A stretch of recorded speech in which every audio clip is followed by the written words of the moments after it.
ng parcel kasi in-order namin to. Yung anak ko, umorder siya sa TikTok ng cabinet. So ngayon, i-unboxing namin at itatry namin i-assemble kasi wala kami lalaki dito sa bahay. So ngayon, titignan natin, magbubukas tayo ng parcel.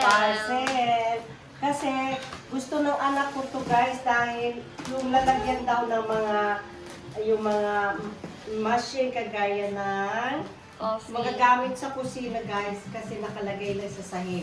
Maliit kasi itong bahay ko kaya walang pwestong paglayan. So ngayon tingnan natin kung maa-assemble natin to. Ganyan. So ayan siya. So, pero ayan, ano naman, i-stack mo kasi mahaba ba. Bahala kayo mag-video. So ito siya guys, ang itsura nito. Yan ang ano niya, tingnan natin. Kulay black. Kulay black. Yes, kulay black siya. Okay. So ayan ang description para ma-assemble siya. And we will see kung paano siya ma-assemble. Para na ko complete. Labas muna natin. So, yung mga materials niya. Tingnan natin. Tapos, ingat na. Dalawa pa kayo nag... Ano mga German, ang galing nito mag-assemble mga German. Dali! Ganito lang kasi dito sa Pilipinas, kailangan talaga ikaw na pag bumili ka ng mga furniture, ikaw na talaga mag-assemble.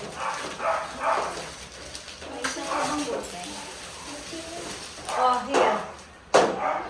Okay, wait. Oh.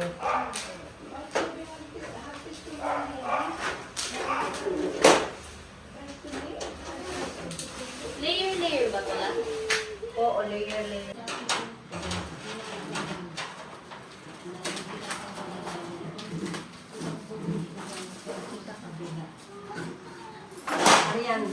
Arian, i-ano mo doon sa dulo. Doon ka sa dulo.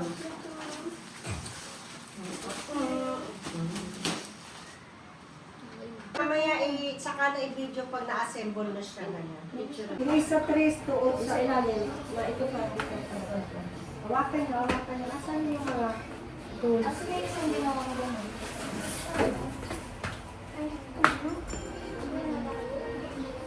Ano ito mga to? Ano ito saan to? Ayaw din sa inyo.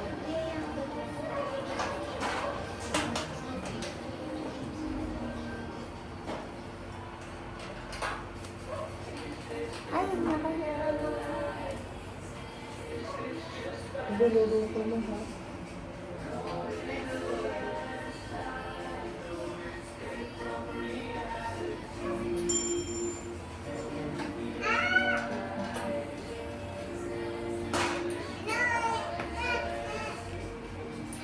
Tapos yung isa kanila. Ito, dudugtungan pa to dyan. Opo. Ano yun na yung maging ganito? Okay yan nga. Okay, ganon. Yan muna daw.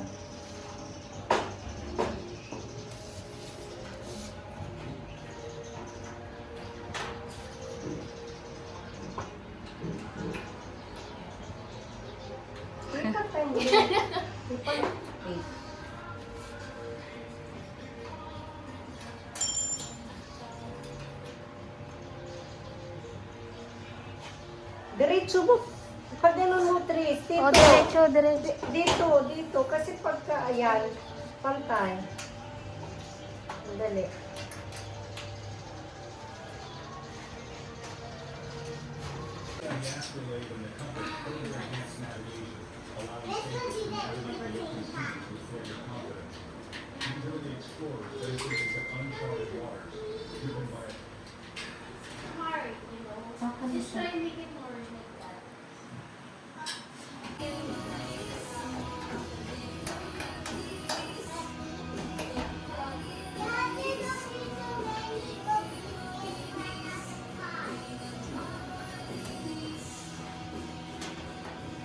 Bawa ka ng oil.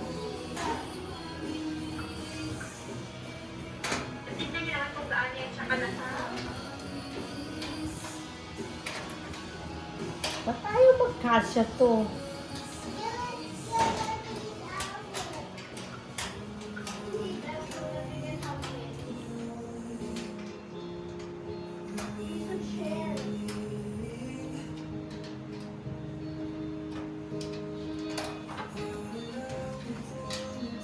Wow.